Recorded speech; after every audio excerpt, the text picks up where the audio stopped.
Olá, esse é mais um Cresce Entrevista. No programa de hoje, nós vamos conversar com Maria Hotganger. Ela vai passar para a gente dicas muito legais sobre acolhimento e ajuda necessária na prevenção ao suicídio. Vamos lá? Maria, por favor, seja bem-vinda, pode se apresentar, fique à vontade. Então, boa tarde a todos. Meu nome é Maria, sou voluntária do CVV e eu agradeço muito esse convite, né? Estarmos juntos nesse Setembro Amarelo, falando do apoio emocional, falando da prevenção do suicídio e principalmente falando da valorização da vida. Então, a minha gratidão por estarmos compartilhando esse momento e eu ter a oportunidade de poder falar um pouco também sobre isso. Maria, a gente percebe, eu fui buscar, né, definições do que seria o CVV e observei nos sites e diversos locais que o CVV, na verdade, ele é uma parceria, uma ONG, né? Uma parceria junto ao Ministério da Saúde, que visa oferecer gratuitamente, né, aos municípios brasileiros atendimento e acolhimento à sociedade, né? São voluntários que se dedicam a ouvir a Doralei há mais de 50 anos. Mas conta para a gente melhor, com as suas palavras, no que consiste a ONG, como que ela funciona. Fala um pouco para a gente, com as suas palavras, o que é o CVV. Então, eu vou falar primeiro talvez um pouquinho do Setembro Amarelo, e que nos motivou a estar aqui. Então, o Setembro Amarelo, ele veio, né, de uma iniciativa que começou em 2003 pela Organização Mundial da Saúde, quando criou o dia 10, ou nomeou o dia 10 de setembro, como o Dia Mundial de Prevenção do Suicídio. E não teve muito impacto, mas quando foi em 2014, 2015, o CVV, junto com a Associação Brasileira de Psiquiatria, o Conselho Federal de Medicina, criaram essa iniciativa, a iniciativa de vamos falar, vamos tirar esse tabu, porque não se fala. Então, veja, mais de 10 anos depois, quase ninguém sabia que esse dia existia.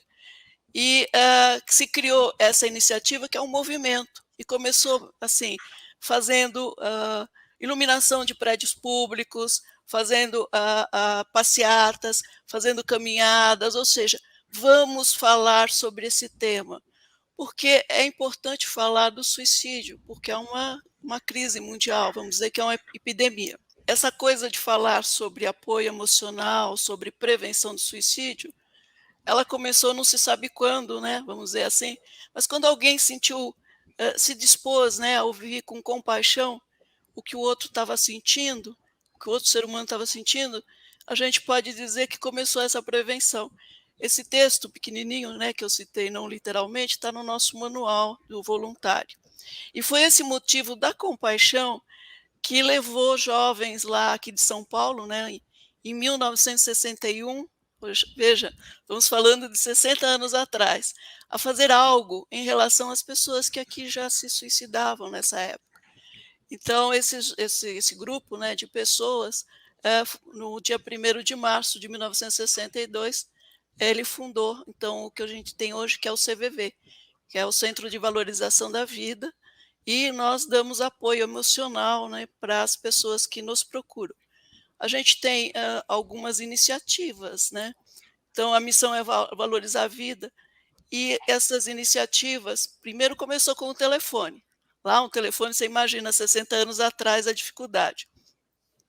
Até 2015, a gente tinha o telefone e tinha uma linha 141. Então, quando teve aquele incidente lá em Santa Maria da Boate Kiss, o Anatel cedeu para o CVV de lá 188, porque 188 não é pago. E depois foi negociado, e esse 188, o Ministério da Saúde, entrou junto com o CVV para pleitear isso para o Brasil inteiro, para todos os nossos postos. E com isso, hoje, esse atendimento é de graça, pode ligar lá no Amapá e alguém atender no Rio Grande do Sul.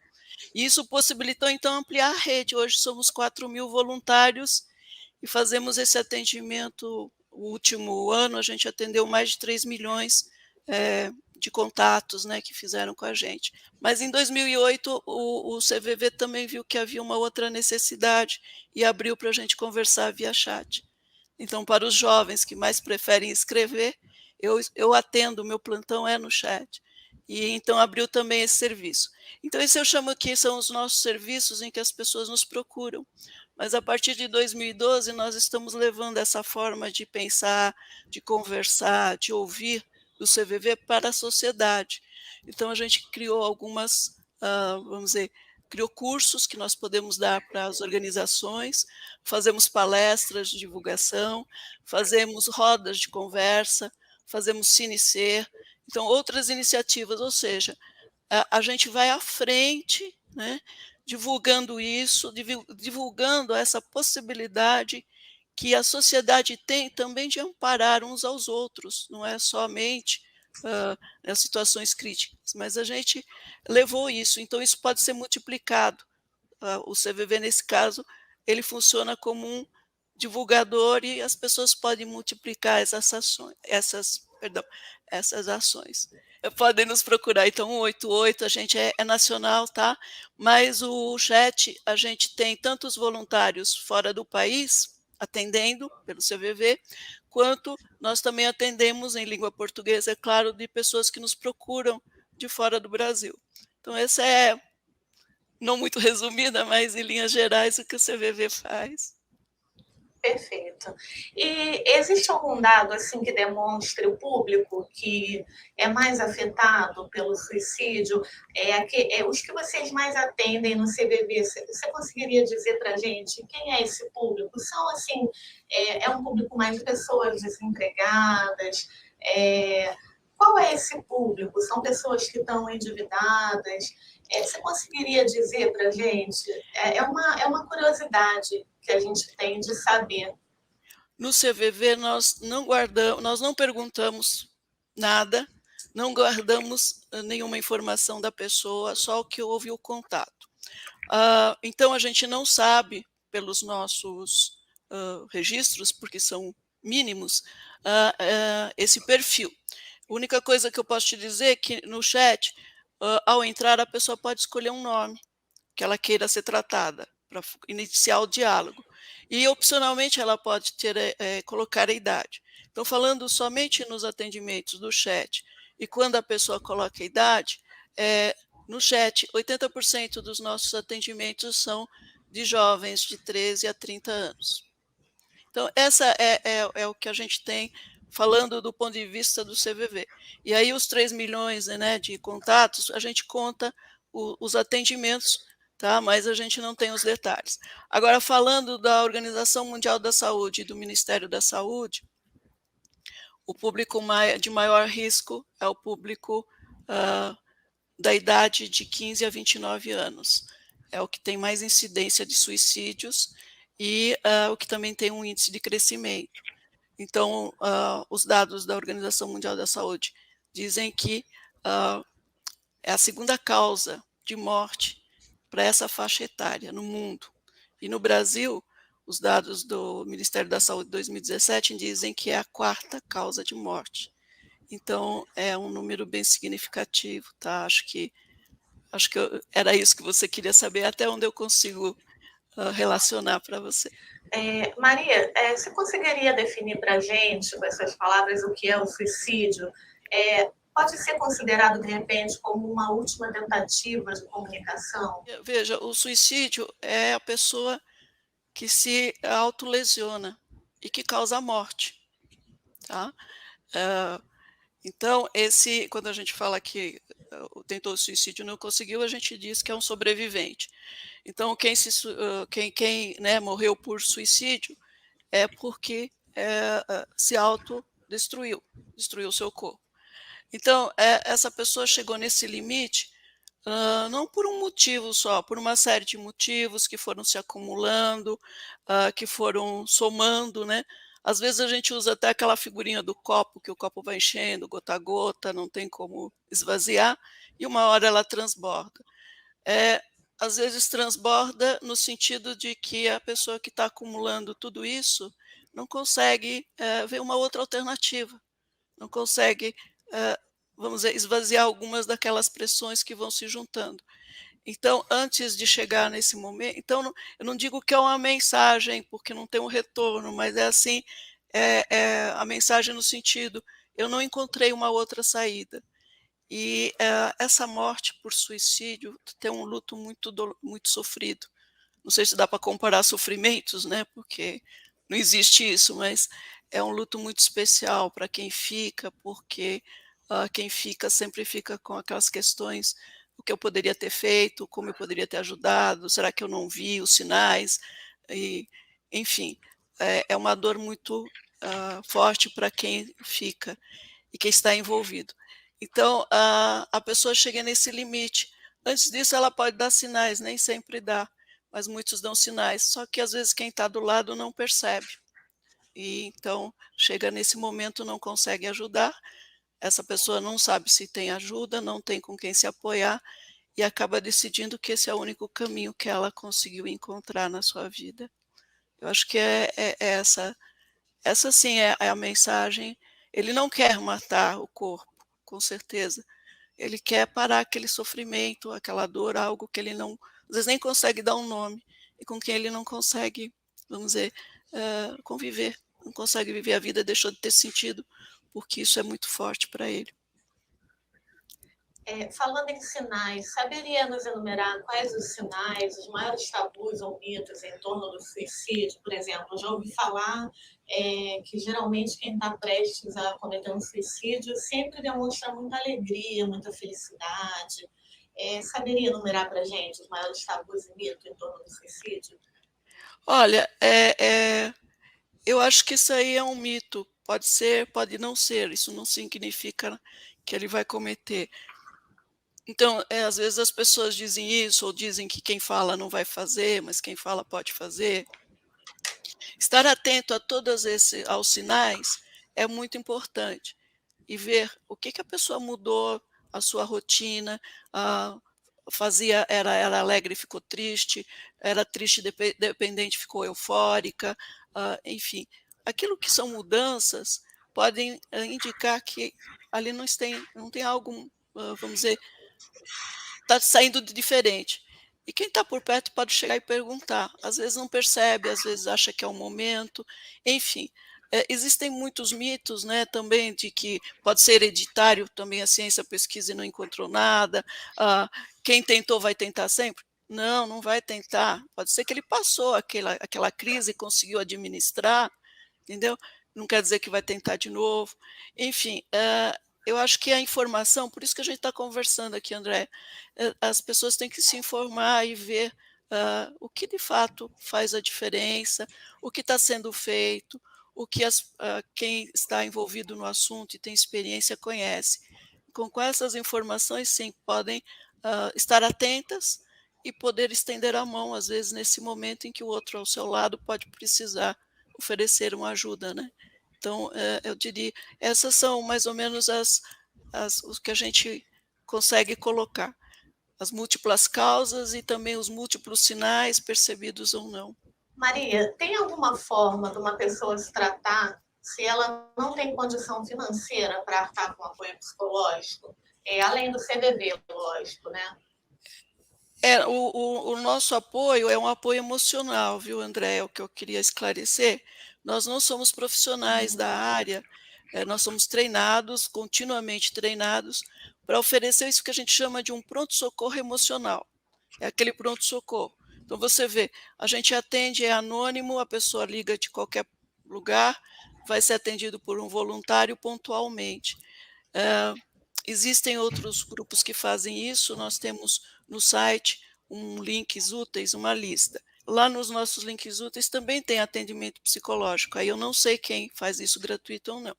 Ou quem faz gratuito são essas organizações de apoio emocional e o SUS, que é do governo, né, os Centros de Atendimento Psicossocial. Então são esses aqueles que eu conheço. Existem também uma outra possibilidade, que eu não sei como funciona agora após a pandemia, mas antes, a gente sabia, né, que estava disponível. São as faculdades de psicologia e de medicina. Eles também oferecem isso de forma gratuita, e aí tem que consultar cada uma das unidades. dentro do meu conhecimento, essas são as alternativas e eu não vejo outras, tá, para o atendimento psicológico. Agora eu vou repetir de novo, o atendimento emocional a gente quer que seja compartilhado pela sociedade, que cada um de nós possa estar ali presente e poder ajudar. E quando não estiver, sim, aí vem para o CVV. Perfeito. Maria, agora um bate-papo sobre as redes, né? Redes sociais. Os usos que a gente faz da internet é muito no sentido, aquele sentido de felicidade plena, né? Daquela estética de beleza, eu acho que pode prejudicar as pessoas, né? Principalmente aquelas que estão mais deprimidas. Essa armadilha das redes, elas influenciam, na sua visão, negativamente, quem está passando por um mau momento? Olha, eu acho que é o seguinte, hã, os modelos que a gente tem, hã, esses modelos tanto vêm da internet como da vida, né. Então a pessoa que está muito ligada nesses modelos, ela está muito voltada para fora. Então ela está se baseando nisso, talvez como um modelo a ser seguido. Mas quando ela acredita, e a maioria já não acredita, porque, se você também tem a possibilidade de fazer o seu modelinho, né, ou o seu padrão, personagem fake, né, como eles chamam, é falso, o outro também tem. Então já há uma desconfiança quanto a esses modelos de felicidade, hã, que existem. Não só de modelos de felicidade, como também notícias, jogos, filmes, o que se divulga. Então hoje eu acredito que há um critério muito maior, né, de saber o que se pode confiar ou não. É claro que tudo influencia o nosso vizinho, o nosso colega de trabalho, porque nós somos pessoas que estamos, dependemos umas das outras, e às vezes nós olhamos para o outro e nos comparamos. Então isso influencia sim. Depende da fragilidade da pessoa, ela pode estar mais suscetível ou não. Então aí depende da resistência de cada um, porque saber que existe essa, vamos dizer, não falsidade, mas idealização, às vezes, do modelo, ou então achar que são todos 90% felizes e só um pouquinho é infeliz, eu acho que isso aí já não é uma crença, porque a informação hoje chega, né. Mas quando se cai nesse tipo de vamos dizer, de influência, afeta sim. Não é tão forte, porque há também já um conhecimento, então, do que é possível e do que não é possível na vida. Tá bom. E quanto aos efeitos da pandemia na saúde mental? Fala um pouco para a gente, Maria, sobre a saúde emocional nesse tempo de pandemia. Os atendimentos do CVV, eles aumentaram nesse período? Olha, eu acho que tem algumas coisas, diferentes. As pessoas estão trazendo, como eu disse para você, para o CVV, outras situações, né, que são consequências dessa pandemia. Essa coisa, o isolamento, o contato, às vezes o rompimento com relações, o afastamento, né, dos relacionamentos, você não pode estar mais perto, o desemprego, o impacto financeiro, a ansiedade do que virá, o medo, quando isso acaba, né, a gente faz as quarentenas e a quarentena vira e não acaba mais. Então isso se reflete sim no seu emocional, mas também, eu diria que por conta disso a gente viu uma quantidade muito grande de informações dizendo: "Cuide do seu emocional", e esse discurso é novo, porque antes você falava: "Cuide do seu corpo, cuide do seu aparência, cuide da sua estética". Hoje a gente vê a informação de: "Cuide do seu tempo, cuide dos seus pensamentos, cuide dos seus sentimentos". Quer dizer, eu não tô vamos dizer, citando literalmente, mas é o que eu vejo em cima do noticiário. Então, nesse sentido, a saúde mental foi abalada, com certeza, mas ela também foi focada, deram esse cuidado, veio essas orientações dentro do aspecto da tristeza, né, e da dor que é, né, a pandemia.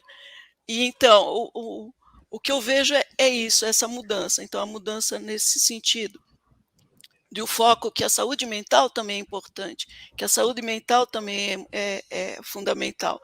Então, você vê, ainda tem um preconceito de que quem é contra os médicos e os psicólogos, que são né, as pessoas que cuidam disso. Então muita gente não vai porque acha que só em última casa ou quando já não estiver muito bem, que vai precisar desse profissional, e hoje está se desmistificando também isso. Então eu acho que isso aí foi um aspecto positivo no sentido também de divulgar, mas lógico, é todo negativo da própria situação. Em relação aos nossos atendimentos, os nossos atendimentos, como eu falei, a gente conta. Aumentou sim, aumentou um pouco, mas a gente não sabe se é por conta da pandemia. Por quê? Porque nesse período, né, que a gente está tendo de pandemia, nós aumentamos o número de voluntários, já somos mais de 4.000. Então aumentamos a nossa oferta. Os voluntários saíram dos postos e estão também atendendo em suas casas, então aumentou a rede também. E com isso, nós aumentamos o número de postos. Então, com esse aumento da nossa disponibilidade de voluntários, aumentaram a quantidade dos nossos atendimentos. Então, não dá para saber se houve mais procura, mas é que nós sempre temos procura. Nós temos procura que às vezes a gente não consegue, vamos dizer, atender a todos. No chat, às vezes, a pessoa espera meia hora, 1 hora para ser atendida. No telefone é bem rápido. Tá? Então, aumentou, mas eu acho que é por conta da nossa disponibilidade, tá? Perfeito, Maria. A gente tem a questão das organizações, das ONGs, né? A gente tem os apoios familiares dentro de casa e a gente tem as ações de governo. Você acha que poderia ser feito mais em prol da questão de saúde pública, que é a questão do suicídio? O que você acha que ainda poderia ser feito, Maria? Olha, eu tenho acompanhado aí as ações do governo, e o governo brasileiro tem tido iniciativas aí desde há vários anos nesse sentido, as parcerias, e tem muita coisa que está sendo planejada e feita, então eu não sei muito o que dizer nesse aspecto. O que tem é aumentar a rede do Serviço Único de Saúde, porque isso poderia acolher mais pessoas. Então, também fazer o que eu falei, campanhas, né, para tirar esse tabu de que psicólogo e psiquiatra é um médico de louco, levar as pessoas a fazerem também, vamos dizer, check-up da sua saúde física e também emocional. E estender isso para algumas faixas. Hoje você vê, tem faixa de, tá grávida, faz o pré-natal, é um bebê pequenininho, vai no pediatra. Mas e a criança de 7, 8 anos? E o jovem adolescente que está passando por um monte de transformações? Por que não fazer também campanhas, né, de ciclos, né, de avaliação de saúde dessas faixas etárias? E também eu acho que o governo podia trabalhar na linha da educação, do tipo, o CVV trouxe o que a gente chama Amigos do Zip, que é uma iniciativa de um organismo mundial, de um programa que desenvolve em crianças de 6 a 7 anos, trabalhar com emoções. Então ele é feito para os professores, e os professores fazem, tipo, atividades e aulas para essas crianças conseguirem entender o que é uma raiva, o que é um amor, começar a trabalhar.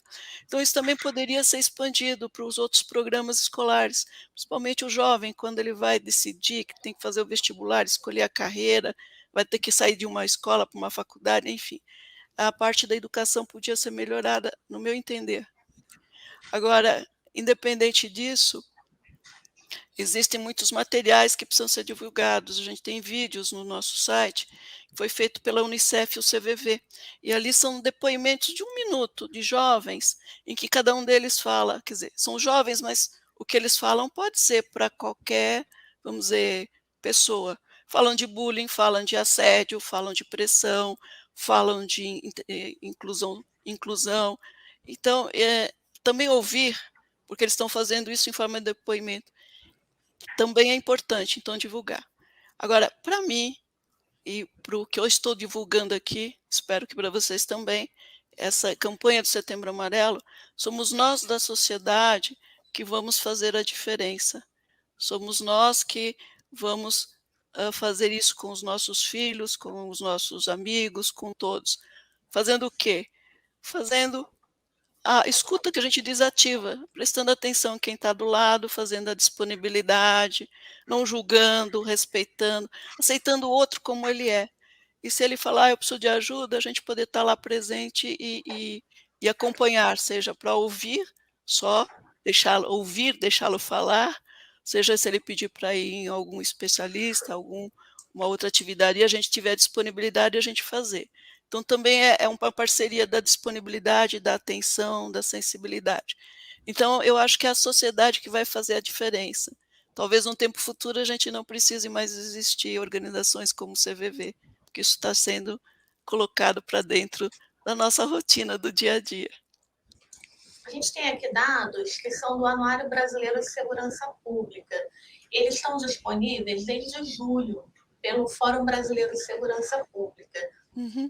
Aí eles falam aqui, para se ter uma ideia, foram registrados 12.895 casos de suicídio no Brasil no ano de 2020, variando 0,4% em relação a 2019, quando o número foi de 12.745.